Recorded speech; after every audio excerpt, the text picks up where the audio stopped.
यदि फर्स्ट लिगमा नै 4-0ले डाउन गरेर नराखेको भए आज राति डर्टमुन्डले बार्सिलोनाको 7 लगिसकेको थियो। 3-1 पुरै डोमिनेट गरेर खेलिरहेको थियो। बार्सिलोनालाई एउटा कुरा त राम्रोसँग सिकाइदियो कि आफ्नो घरमा जस्तो दादागिरी अर्काको घरमा चल्दैन भन्ने। कुरा गरौँ पिएसजीको। पिएसजी यो सिजनमा पुरै च्याम्पियन लिग जित्छु भनेर तयारी भएर आएको जस्तो लाग्छ।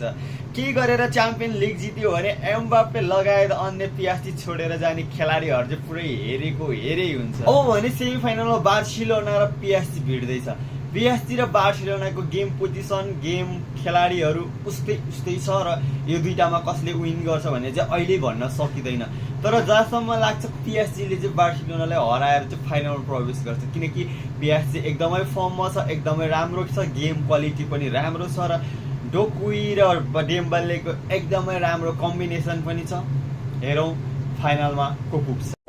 अन्तिममा भिडियो हेरिसकेपछि हामीले सब्सक्राइब पनि गरिदिनु होला र फलो पनि गरिदिनु होला।